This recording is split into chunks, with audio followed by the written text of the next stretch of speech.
سلام كمي تخونو كمي لهم لمون كم تلمود از محارة ميديا عزرارو تزلو زعواتات كنرينا እሺ ቤተሰብ እስቲ ከመክፈት ቪዲዮ ከሆነና በናይ ብርሃን ለፋዓተይ ዘወልኒ ተኸታተልና ንመለስ ኣብ ትግራይ ካብ ሕዳር 14 ጀሚሩ ዝናይ ሕዚ ሕዳር ሒዝናዮ ዘለና ድሕሪ 2 ሰሙን ጀሚሩ ፍሉይ ዘመቻ ዝበሃል ንምጅማር ምድላዋቶም ወዲኦም ኣለው ኣብ ላዕለዎት ወታደራዊ ኣዘዝቲ ናይ ኣብይ ኣሕመድ ምይይጥ ወዲኦም ኣለው ስምምዕነት ወዲኦም ኣለው ማለት እዩ ዘመቻ እዚ ብፍሉይ ኣማኻሪነት ዝመርሖ ጻድቃን እዩ ኣብ ትሕቲ ጻድቃን ድማ ናይ ትግራይ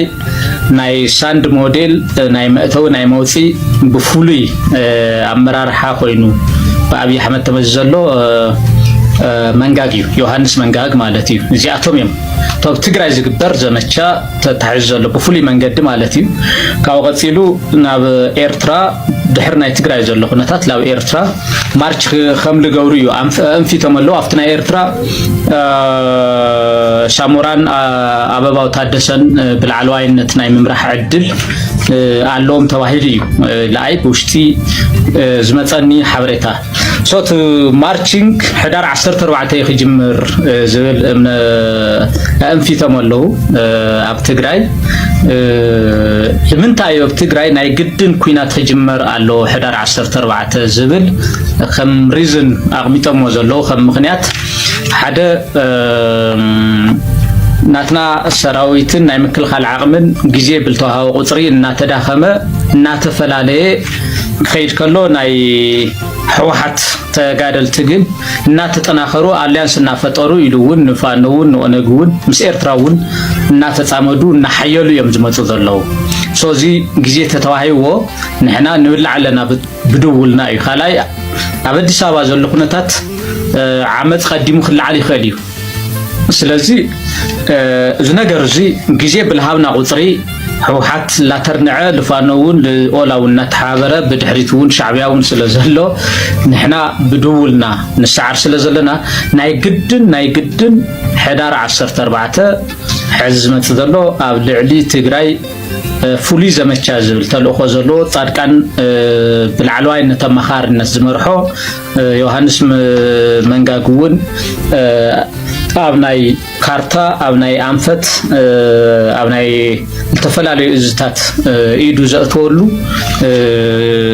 ወራር ክካየደሎ ተባሂል ተወሲነሎ ማለት እዩ ስለዚ ታይስም ከም ፕላን ተቐሚጡ ዘሎ ኣብታ ናይ መጀመርያ ሰሙን ማለቱን ኣብ ናይ ሕዳር ካብ ሕዳር 14 ክሳብ 21 ዘሎ ኣብ ትግራይ ዘለው በዋናነት ላዕለዎት አመራርሓ ወታደራዊ አመራርሓ ማለት እዩ ታርጌት ክግበረሎ በዋናነት ላዕለዎት ወታደራዊ አመራርሓ ታርጌት ክግበረሎ ብድሮን ክውቃዕሎም ዝብል እዩ ቀፂሉ ስራሕ ፈጸምቲ ታርጌት ዝግበሩ ተነፂሮም ኣለው ማለት እዩ ካብኡ ድማ ማእኸላይ ኮሚቴ እውን ሓደ ኣለው ዝብል እዩ ካብኡ ቀፂሉ በዝሒ ሰራዊት ዘለዎ ኩሉ ናይ ድሮን ልታከወሉ ቦታ ናይ ድሮን ታርጌት ክንገብረና ካው ናይ ነዳዲ ዲፖ ተሽከርከርቲ ሜካናይዝድ ሞተራይዝድን ከም ፒኤምፒ ታንክ ታሌን ኦራላ ታሌን ዝብልዩ ካው ናይ ሬድዮ ርክባት እዚኦም ታርጌት ክኾነሎም ዝብል ኣብቲ ናይ መጀመርያ ሰሙን ማለት ክሳብ 14 ሕዳር ክሳብ 21 ሕዳር ማለት እዩ ድሕሪኡ ሂማን ዌቭ ምእታይ እዩ ዝብል ፕላኖ ብማስ መልክዕ ብምድሪ ምእታይ ኣብዚ መንሽሙ ክጻወት ጻድቃንን መንሽሙን ዮሐንስ መንጋግን ዋና ፕላኖ ኮይኑ ዘሎ እዚ እዩ ሶ ኢትስ መስት ኢሎም ወሲኖም ኣለው ማለት እዩ እሺ ከምቲ ሰማዕሙ ይመስልና ብርሃን ልፋዓተይ ዘለኩም ሓሳቡን ኣብ ኮመንት ክትቱ ትኽእሉኹም እዚ ለቤተሰብ እስቲ ናፍቲ ዝቕፅል መደበይ ክወስደኩም ናይ ዲፕሎማሲ ፍሽለት ዘጋጥሞ ዘሎ ኣብዚ እዋን እዚ ማዓንጣ ከብዱ ቁርጽ ዘብል ዘሰንብድ ዜና ይስማዓሉ መጀመሪያ ግን ፕሬዝዳንት ኢሳያስ ናብ ግብጺ ምብጻሕ ኣብ ዝፈጸመሉ ግዜ ናይ ግብጺ ሚዲያታት እንታይ ይብላ ነረን መንግስቲ ኤርትራ ወይ ድማ ሃገር ኤርትራ ሉዓላውነት ንምኽባር ኣብ መንግስቲ ኤርትራ ኣብ ጎና ሃገር ኤርትራ ኮይና ክንሰርሕና ዝብል መግለጺ ኣውጽያ ከም ዝነበረት ግብጺ ይዝከሪ በዚ ዜና እዚ ከዓ ኢትዮጵያውያን ዋጭ ክብሉ እዮም ቀንዮም እንደገና ድማ ወደብ ዓሰብ ወይ ድማ ወደብ ዝበሃል ነገር ከይትረክብ ኢትዮጵያ ክንሰርሕና እዚ ነገር እዚ ከዓ ስጋ ምጽአት ክኸውን እዩ ኢሎም ተዛሪቦም ነይሮም እዚ ነገር ከዓ ገና ከይሓፈፈ ሕጂ ከዓ ጅቡቲ እቲ 99% ሚእታዊ ናይ ኢትዮጵያ ናይ ባሕር አገልግሎት ትህብ ጅቡቲ ንግብጺ ናይ ወደብ አገልግሎት ክህባ ተሰማሚዓ ግብጽ ክትአቱ ተዳልያላ ሕሰቦ ግብጽ ኣብ ሶማሊያ አላ ግብጽ ኣብ ሱዳን አላ ግብጽ ኣብ ጅቡቲ ሕጂ ካአታአትያ እንታይ ዝኸውን ዘሎ ማለት እዩ ሕጂ ኣብ ዝሓለፈ ግዜ አብይ አሕመድ ሲ ኣብ ዝእዋን እዚ ኢትዮጵያ ኖንዶ ባሕር ክትውንን ባሕር ዘለዎ ሃገር ክገብራ ናይ ባሕር አገልግሎት ዝህብኣ ጎረባበት ሃገር ከም ዘይህልዋ እዩ ዝገብር ዘሎ በዚ አካይዱ ይብሉ ነይሮም ናይ ባሕቅኻ ዝኸውን ዘሎ ይዝመስል ምክንያቱ ኣብ ሶማሊያ ግብጽን ከላ ኢትዮጵያ ድላይ ክትገብር አይትኽእልና ኣብ ጅቡቲ ውን ግብጽን ከላ ድላይ ክትገብር አይትኽእልና ሶማሊያ ጠራይ ዘይኮነ ኣብ ሱዳን ውን ግብጽላ ኣብ ኤርትራ ውን ግብጽላ ግብጽን ኢትዮጵያ ከቢባታ ማለት ስለዚ እዚ እንታይ ዝበሃል ናይ ዲፕሎማሲ ፍሽለት ፖለቲካ ዘይምፍላጥ እቲ ኩሉ አካይዱ በቃ ዕብዳን ከም ዝኾነ ኢትዮጵያ አኽሲሩ ወይ ነው በሐቂ ኢትዮጵያ ከም ዘይነበረትን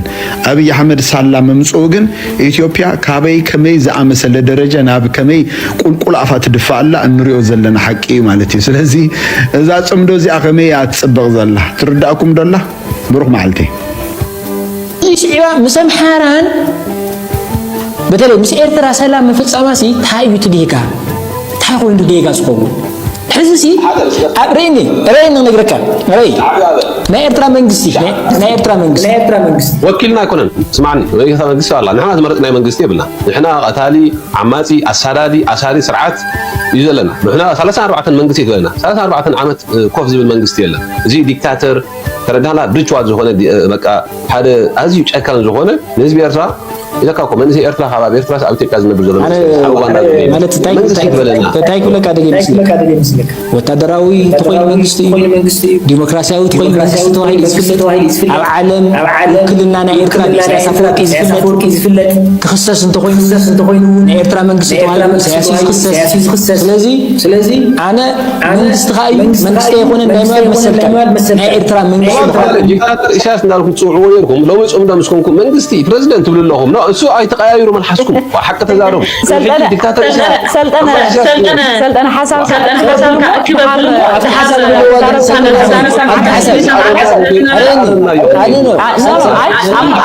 أما أخل خون كل حسب سلز قرارات أما ودعت هتقول لا بيلك حسب كهتقول نوري بالي تي قدم زبلوز نور لو مود جوا بالي من تاي كدمي صندوق دكتاتور هذا عماز تقولون كيف تخا منجستي بريزيدنت نارك مزرع ما الحسين يغير أنا نديك ندرك انتي مالك سلطنة እሺ ቤተሰብ ከምቲ ሰማዕኹም ይመስል ዘለኩም ሓሳብ ሕዝጉን ኣብ ኮመንት ክትተው ትኽእሉኹም እዚ ለቤተሰብ እስቲ ናፍቲ ዝቕፅል መደበይ ክወስደኩም ድሮን ወዲቓ ስትራቴጂክ ድሮን ኢትዮጵያ ተወቂዓ ወዲቓ ተባሂሉ በኢትዮጵያ ቱን ስትራቴጂክ ድሮን ተጠሊፋ አብሬ ከባቢ ከም ዘወረቐት ገሊጹ በሓይታት መከላኸሊ ኤርትራ ተጠሊፋ ዘወረቐት ድሮን ኣብ ሰሙን እዚ ኣብ መሬት ትግራይ ደብዳብ ዝፈጸመት ዓይነት ድሮን ከም ዝኾነ ተሓቢሩ ክሳብ ሕዚ ብወገን ኤርትራ ይኹን ብወገን ኢትዮጵያ ዝተባሃለ ነገር የለን ድሕሪ ምሕምሻሽ ድሮን በኢትዮጵያ ዝዋፈራ ድሮናት ምንቅስቓስ ከም ዝቐንሳ ተሓቢሩ ሓይታት መከላኸሊ ኤርትራ ድሮንን ጸረ ድሮን ሓዊሱ ዝተፈላለዩ ዘመናዊ ቴክኖሎጂ ተዓጢቑ ከብል መድሃን ግዳይ صحيفلو وفر حدا بدرون كوقع انت خيلهم تتصار درون بيلو بدرون كوقع انت خيلهم توقعنا دينا سق كنبل ود مني مسوعتنا تكفل من مسوعتنا تكفل كلنا نفسكم تلخيد نقطة ما يكون كن زلخ عزي ኣይብሎም ወንበር ነቕነቕ እንተትብል መቐለ ግን ቀውጦ ክትኮን ነይራ ክትወርድለኩም ተትበሃል ህዝቢ ተሰለፍ መግለፂ ኣውፅእ ብየማን ዶ ብፀጋም ዶ ክበሃል ነይሩ ወንበር እንትትነቕነቕ እንተላ ሕዚ ናተረዳእና ይኸድ ኣሎ ንህዝቢ ምሕሳብ ወንበር እውን ክቕፅል ዝኽእል ባይዘወይ እሺ ቤተሰብ ከምቲ ዝሰማዕኹም ይመስል ንዘለኩም ሓሳብ እውን ሕዚ እውን ኣብ ኮመንት ክትትኽእሉ ኢኹም እዚ ለቤተሰብ እስቲ ናብቲ ናይ መወዳእታ መደበይ ክወስደኩም ጦር አውሮፕላኖች ከተለያዩ የዓለማችን ክፍሎች እንግዲህ ወደ ኤርትራ መብረራቸውን አላቋረጡም። እንግዲህ በትናንትናው ዕለት የምትመለከቱት የኢሉሽን IL-62 የሚባለው በቤላሩስ ኦን የሚደረገው የጦር አውሮፕላን ካርጎ ደግሞ ዕቃ የሚጭኑ የጦር አውሮፕላን ከቴህራን ተነስቶ እንደምትመለከቱት ኤርትራ የገባ የሚያሳይ ትራኪንግ ነው። this is the IL-62 the Russian made ሩሲያ የሰራቸው ኢሉሽን የሚባለው አይል የሚል ካላቸው ብዙ ጊዜ የሩሲያ እንትኖች ናቸው። የሩሲያ የካርጎ የሚጭኑ ወር ደግሞ የጦር አውሮፕላኖች ናቸው። ብዙ ጊዜ ይሄ ልክ እንደ እንትን ማገልገል ይችላል። ልክ እንደ የኮሜርሻል ፕሌን ማገልገል ይችላል። ልክ እንደ 777 እንደሚባለው ለካርጎም ለእንትንም ጥቅም እንደሚለው ለፓሰንጀር ጥቅም እንደሚለው ይሄም ተመለከቱት IL-62 የሚባለው ነውና ከቴህራን ወደ ኤርትራ ተመለከቱት የኤርትራ አየር ክልል ውስጥ ገብቶ ወደ እንትን ሲያልፍ ብዙ ጊዜ ምጽዋ ነው የሚያርፉት እነዚህ የጦር አውሮፕላኖች። ተወሰነ ጊዜ በፊትም ደግሞ ኦፋኮር ደግሞ የኦፊስ ኦፍ የፎሬን አሴት ኮንትሮለር ደግሞ የአሜሪካ የውጭ አሴቶች ነው ደግሞ የራሷ ምርት የሆኑ እቃዎች እንዴት አድርገው ውጭዎች መጠቀም አለባቸው የሚለውን ህግ የሚያወጣው ቢሮ ማለት ነው ሳንክሽን ወይ ደግሞ ማዕቀብ የጣለባቸው 747 የሚባሉ የጦር አውሮፕላኖች በኢራኖች ነው ደግሞ በIRGC ኦን የሚደረጉ የጦር እቃ የካርጎ አውሮፕላኖች እንግዲህ በምጽዋ ታይተው ነበር እንደምትመለከቱት። ብዙ ሀገሮች አሉ በስንት ሰዓት እንደዚህ የጦር አውሮፕላኖች እየላኩ የሚገኙ ቤላሩስ እና ኢራን ግን ዋነኞቹ ናቸው። ሁለቱ በጣም በከፍተኛ ሁኔታ ከፍተኛ የጦር አውሮፕላኖች ደግሞ የጦር መሳሪያ ሊጭኑ ይችላሉ ተብሎ የሚታሰቡ የጦር አውሮፕላኖች በአስመራ ደግሞ በምጽዋ ታይተዋል። እሺ ቤተሰብ ከምቲ ዝረአኹም ይመስል ቪድዮ ዘለኩም ሓሳብ እውን ኣብ ኮመንት ክትቡ ትኽእሉ ኢኹም። እዚ ለቤተሰብ ናይ ሎሚ መደብና እዚኦም መስሉ ነይሮም። ብኻሊእ ቪድዮ እስካዕ ንረኸብ በብዘለኹም ይመችኹም። እዚ ቪድዮ ተመችኩም ሰብስክራይብ ምግባር ኣይትረስዑ ቤተሰብ። ብጣዕሚ ኣካውንተይ ተወቂዕንኒ ሰብስክራይብ ምግባር ኣይትረስዑ ቤተሰብ። ሸር እውን እንዳገበርኩም ላይክ ሸር አሳይ ሸር ላይክ ሸር አሳይ